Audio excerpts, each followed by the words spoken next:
ಕನ್ನಡ ನಾಡು, ಇದು ಕನ್ನಡಿಗರ ನಾಡಿಮಿಡಿತ.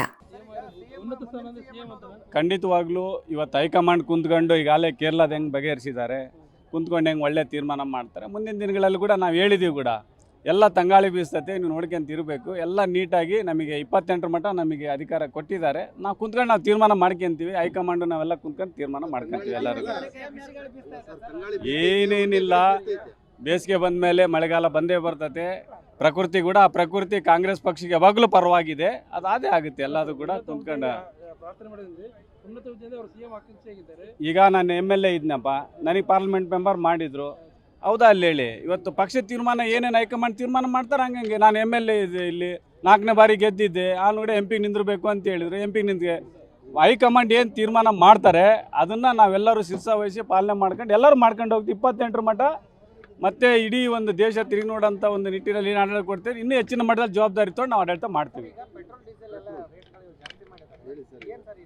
2014 ನೀವು ಮೀಡಿಯಾದವ್ರು ಹೇಳ್ಬೇಕು. ನೀವೆಲ್ಲರೂ ಕೂಡ ಅವತ್ತು ಸುಮಾರು 10 ವರ್ಷಗಳ ಕಾಲ ನಮ್ಮ ದಿವಂಗತ ಮಾಜಿ ಪ್ರಧಾನಮಂತ್ರಿ ಮನಮೋಹನ್ ಸಿಂಗ್ ಅವರು, ಸೋನಿಯಾ ಗಾಂಧಿ ಅವ್ರ ನೇತೃತ್ವದಲ್ಲಿ UPA ಗೌರ್ಮೆಂಟಲ್ಲಿ ಏನು ಒಳ್ಳೊಳ್ಳೆ ಕೆಲಸಗಳು, ಹೆಜ್ಜೆ ಗುರುತುಗಳು ಇವತ್ತು ಕೊಟ್ಟಿರ್ತಕ್ಕಂಥದ್ದು 50 ವರ್ಷ ಏನು ಮಾಡಿಲ್ಲ ಅಂತಂತೇಳಿ ಪ್ರಧಾನಮಂತ್ರಿಯವರು 2013ರಿಂದನೇ ಭಾಷಣ ಮಾಡಿದರು ಗುಜರಾತಿಂದ.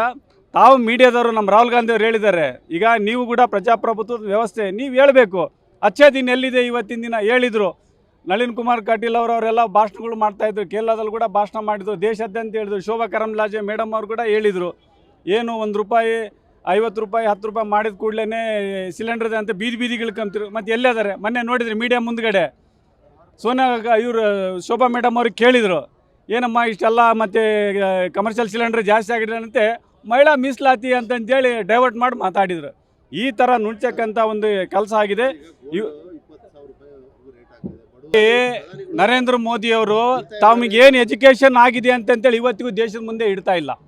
ನಮ್ಮೆಲ್ಲ ಕೇಳಿ, ನಾವು 3 ಡಿಗ್ರಿ ತಗೊಂಡಿವಲ್ಲ. ಗುಲ್ಬರ್ಗ ಯೂನಿವರ್ಸಿಟಿಯಾಗಿ ನಾನು MCOM ಮಾಡಿದ್ದೀನಿ, BCOM MCOM ಮಾಡಿದ್ದೀನಿ, PG diploma business and saint Joseph college of business. ಈ ಥರ ಹೇಳಿ ಅವ್ರು ಹೇಳ್ತಾರೆ ಡೆಲ್ಲಿ ಇದರಲ್ಲಿ ಡಿಗ್ರಿ ತಗೊಂಡಿದ್ದಾರೆ, ಆಮೇಲೆ ಗುಜರಾತ್ ಇದರಲ್ಲಿ PG ತಗೊಂಡಿದ್ದಾರೆ ಅಂತೇಳಿ ಅಮಿತ್ ಶಾ ಅವ್ರು ಹೇಳ್ತಾರೆ. ಅವ್ರು ಹೇಳ್ತಾರೆ ಒಂದು ದಿವಸ ಪ್ರೆಸ್ ಮೀಟಲ್ಲಿ, ನಾನು ಯಾವುದೇ ಡಿಗ್ರಿ ತಗೊಂಡಿಲ್ಲ, ಜನ ಆಶೀರ್ವಾದ ಐತೆ, ನಾನು ಆಗಿದ್ದೀನಿ ಅಂತಂತೇಳಿ ಹೇಳ್ತಾ ಇದ್ದಾರೆ.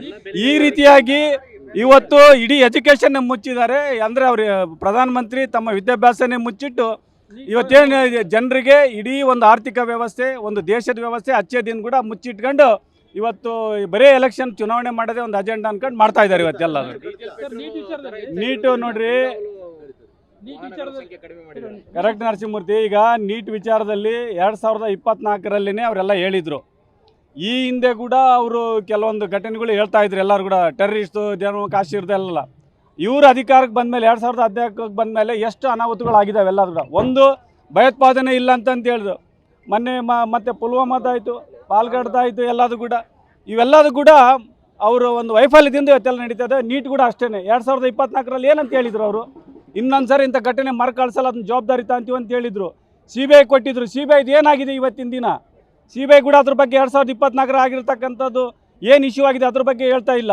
ಈಗ 2026ಗೆ ಮತ್ತೆ ಪ್ರಶ್ನೆ ಪತ್ರಿಕೆ ಸೋರಿಕೆ ಆಗಿದೆ. ಇವತ್ತು ಇದೆಲ್ಲದಕ್ಕೆ ಕಾರಣ ಪ್ರಧಾನಮಂತ್ರಿ ಅವರ ಒಂದು ಅಜ್ಞಾನ ಕಾರಣ. ಇದಕ್ಕೆಲ್ಲದಕ್ಕೂ ಕೂಡ ಜೊತೆಗೆ ಅನುಭವದ ಕೊರತೆ ಕಾರಣ. ಇವರು ಒಂದು ವೈಫಲ್ಯ, ಕೇಂದ್ರ ಸರ್ಕಾರದ ವೈಫಲ್ಯ ಕಾರಣ ಅಂತ ಹೇಳ್ತೇನೆ ನಾನು. ಸಮಗ್ರ ಸುದ್ದಿಗಳಿಗಾಗಿ ತಪ್ಪದೆ ನೋಡಿ ಕನ್ನಡ ನಾಡು ವಾಹಿನಿ. ಸಬ್ಸ್ಕ್ರೈಬ್ ಮಾಡಿಕೊಳ್ಳಲು ಕೂಡಲೇ ಪಕ್ಕದಲ್ಲಿ ಕಾಣುವ ಬೆಲ್ ಐಕಾನ್ ಕ್ಲಿಕ್ ಮಾಡಿ ನೋಟಿಫಿಕೇಶನ್ ಪಡೆಯಿರಿ.